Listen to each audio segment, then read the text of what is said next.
అందరికీ నమస్కారం. నేను అన్ని వీడియోలని షేర్ చేయమని నేను అడగను. అరుదుగా అడుగుతూ ఉంటాను. తప్పకుండా ఈ వీడియో మాత్రం 10 మందికి చేరేలాగా మీరు కృషి చేయాలని చెప్పేసి మాత్రం మనస్ఫూర్తిగా మిమ్మల్ని అడుగుతున్నాను. చాలా చాలా ముఖ్యమండి. అంటే జగన్మోహన్ రెడ్డి గారి పైన ఎటువంటి కుట్రలు జరుగుతున్నాయన్నది మనం గమనిస్తే ఒక రకంగా చెప్పాలంటే భయమేస్తుంది. అప్రమత్తంగా కూడా ఉండాలి. నేను ఎలక్షన్స్ అయిపోయినప్పటి నుంచి దాదాపుగా 3 వీడియోలు లేకపోతే 2 వీడియోలు చేస్తున్నాను ప్రతిరోజు. ఏదో ఇలా వచ్చేసి అలా మాట్లాడమండి. దానికి ఒక ప్రిపరేషన్ ఉంటుంది. అండ్ ఆల్సో ఒక వీడియో చేయాలన్నప్పుడు ఆ మ్యాటర్ కరెక్టా లేదా అని వెరిఫై చేసుకోవాలి. ఏం మాట్లాడుతున్నాం, ఇది ప్రజలకు అర్థమవుతుందా, ఈ విషయం ప్రజలకు అవసరమా, ఇన్ని ఆలోచించి చేస్తాం.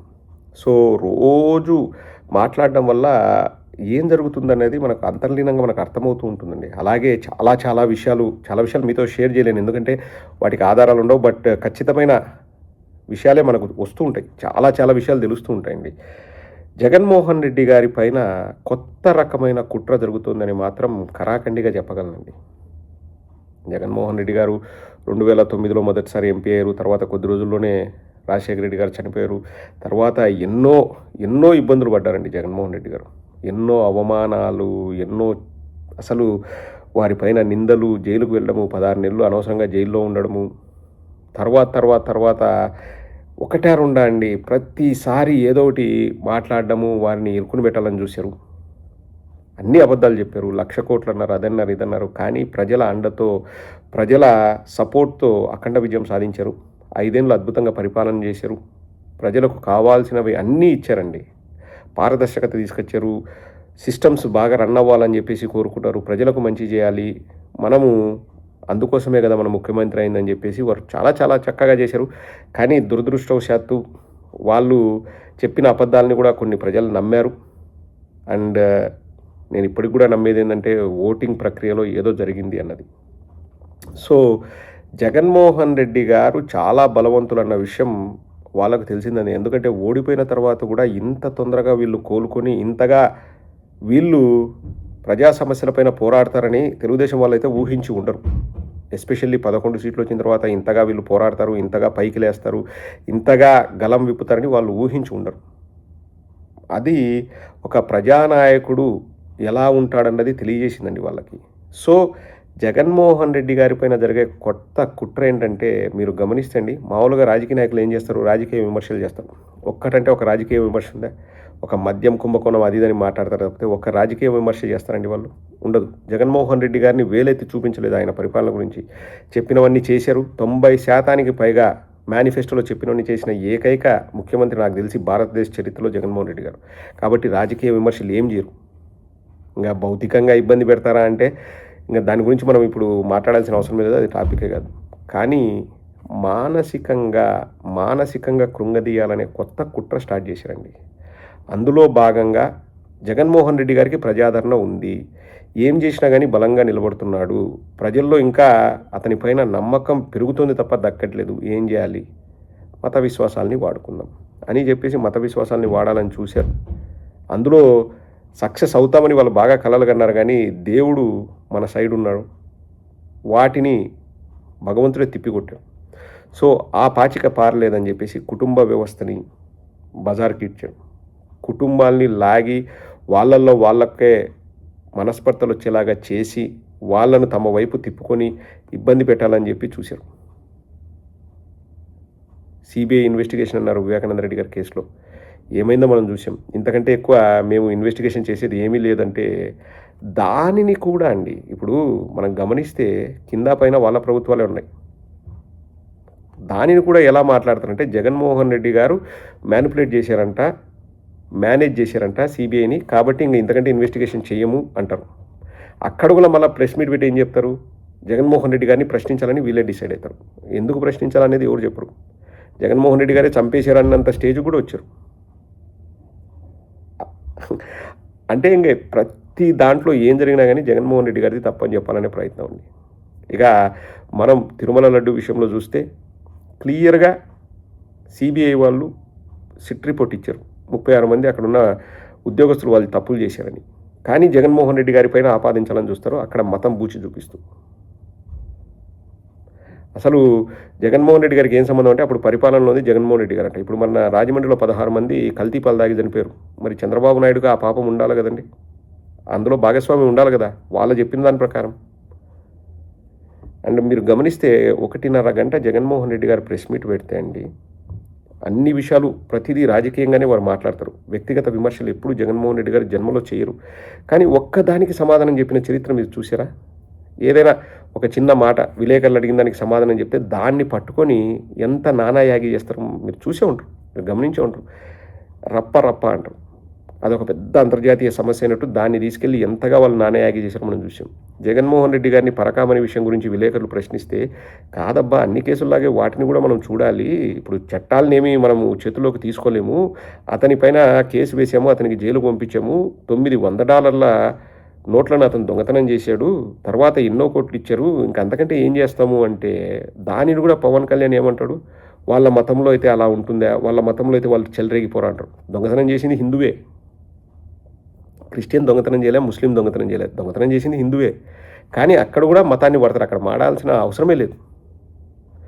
పైగా ఎటువంటి మాటలు మాట్లాడతారండి, రాకాసి ఇది ధనరాకాసి, ధన వ్యామోహంతో ఇవన్నీ చేస్తాడు, అక్క చెల్లెలను పట్టించుకోడు, తల్లిని పట్టించుకోడు, అసలు అతని మనస్తత్వం చాలా చెడ్డదని చెప్పేసి క్యారెక్టర్ అసాసినేషన్ చేస్తూ జగన్మోహన్ రెడ్డి గారిని జనాల్లో చెడ్డవాడిగా చూపిస్తే, ఎందుకంటే 5 ఏళ్ల పరిపాలనలో కూడా జగన్మోహన్ రెడ్డి గారి పైన వేలెత్తి చూపించే ఒక్క ఆస్కారం కూడా వాళ్ళకి లేదు. సో ఏం చేయాలి, మతబూచి వాడుకుందాం, అలాగే కుటుంబ వ్యవస్థల్ని వాడుకుందాం, అలాగే వివేకానంద రెడ్డి గారి హత్యని వాడుకుందాం. లేదంటే మీరు గమనించండి, ఇంకా జగన్మోహన్ రెడ్డి గారు ఇంకా ఎక్కడికి దిగజారుతారంటే, జగన్మోహన్ రెడ్డి గారు ఆత్మలతో మాట్లాడతారంట, పబ్జీ ఆడతారంట, లండన్కి వెళ్ళి మందులు తెచ్చుకుంటారంట. ఇవన్నీ కూడా ఏమైనా రాజకీయాలకు సంబంధించినవండి? నేను ఈ సందర్భంగా మిమ్మల్ని అడుగుతున్నానండి, జగన్మోహన్ రెడ్డి గారు చేసిన తప్పేంటి? ఏ ఒక్కరోజైనా వాళ్ళను ఒక చెడ్డ మాట మాట్లాడినాడా? ఏ ఒక్కరోజైనా వాళ్ళను ఒక బ్యాడ్ వర్డ్ యూజ్ చేసి మాట్లాడారా? వాళ్ళే ఎన్ని మాట్లాడారండి, ముండల్ని మింగడానికి లండన్ పోతాడని లోకేష్ అంటే వాళ్ళ నాన్న నీ అమ్మమ్మ గుడిదే, నీ అమ్మమ్మ గుడిదే అని మాట్లాడతాడు. ఇక్కడ మీరు బాగా గమనిస్తే జగన్మోహన్ రెడ్డి గారికి మాత్రమే మతాన్ని ఆపాదిస్తే ఏదైనా చేయాలని చూస్తారు, షర్మిల గారి గురించి మాట్లాడరు. మరి షర్మిల గారు కూడా క్రిస్టియనే కదా, షర్మిల గారికి మతానికి సంబంధం లేదన్నట్లు బిహేవ్ చేస్తారు. ఓన్లీ జగన్మోహన్ రెడ్డి గారి మతమే వాళ్ళకు చెడ్డది, ఎందుకంటే ఆ మతాన్ని చూపించి జగన్మోహన్ రెడ్డి గారిని తిట్టాలా.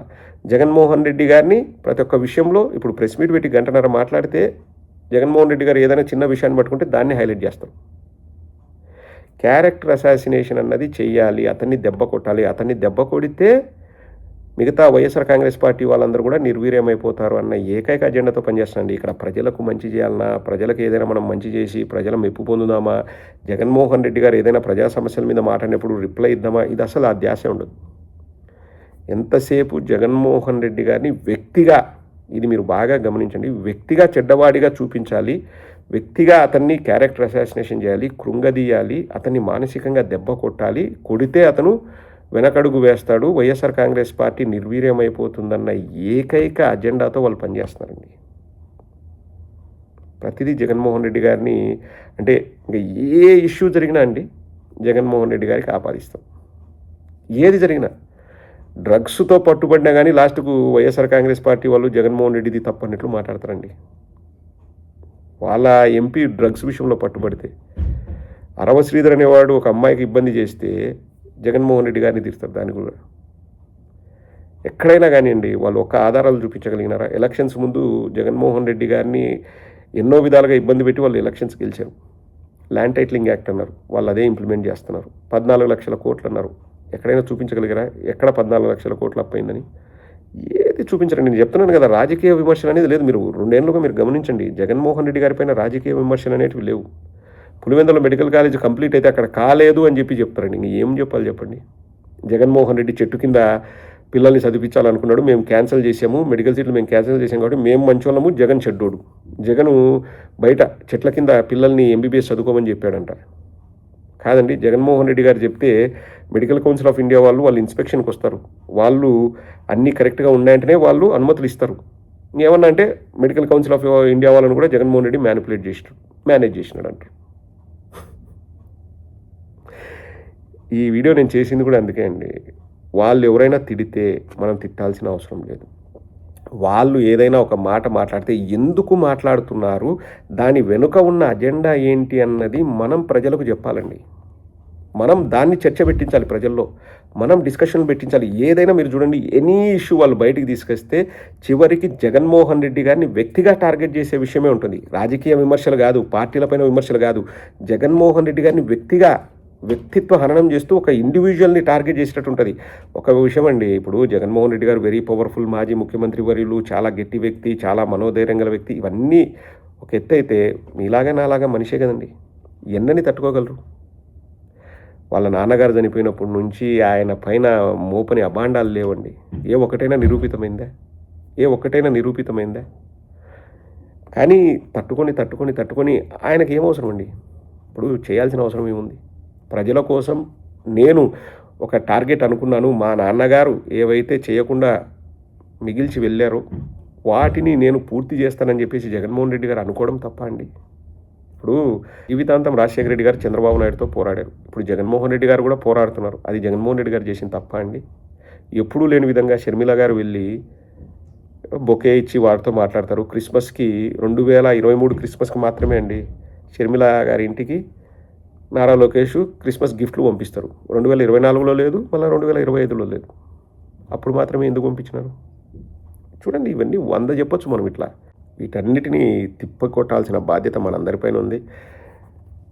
ఎవడైనా ఏదైనా మాట్లాడితే మీరు 10 మందికి చెప్పాల్సింది ఏంటంటే, ఇది రాజకీయ విమర్శ కాదు, ఇది జగన్మోహన్ రెడ్డి గారి పైన జరుగుతున్న అటాక్. ఏ విషయమైనా వాళ్ళు అంతకంటే వాళ్ళు ఎక్కువ చేయలేరండి. వాళ్ళు రాజకీయంగా విమర్శ చేయడానికి వాళ్ళ దగ్గర ఏదైనా ఉండి సస్తే కదా, వాళ్ళే విమర్శలు ఎదుర్కొంటున్నారు రాజకీయంగా ఏమీ చేయట్లేదని.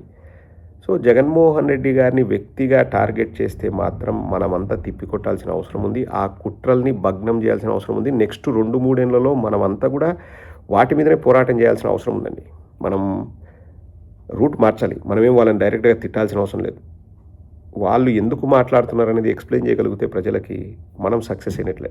ఎందుకంటే జగన్మోహన్ రెడ్డి గారి ప్రజాదరణని ఎవరు ఆయన దగ్గర నుంచి తీసుకెళ్ళలేరు. ఆయనను బ్యాడ్ బుక్స్లో చూపించాలని వాళ్ళు ప్రయత్నం చేస్తే తిప్పికొట్టడానికి మనం సిద్ధంగా ఉండాలి అంతే. ఎందుకంటే జగన్మోహన్ రెడ్డి గారి జీవితం తెరిచిన పుస్తకం అండి. వారేంటో, వారి మనస్తత్వం ఏందో, వారి మెంటాలిటీ ఏందో అందరికీ తెలుసు. ఏ ఒక్కరిని కూడా చిన్న మాట అనని మనస్తత్వం జగన్మోహన్ రెడ్డి గారిది. మన జగన్మోహన్ రెడ్డి గారికి మనం అండగా ఉండి, మన కార్యకర్తలందరం సంఘటితమై మనం ముందుండి పోరాడాల్సిన సమయం ఇది. నెక్స్ట్ 2-3 ఏళ్ళు మనము సమాయత్తమై ఉండాలని చెప్పడానికే వీడియో చేస్తున్నాను. వాళ్ళ కుట్రల్ని భగ్నం చేస్తూనే ఉండాలి. అది మన టార్గెట్.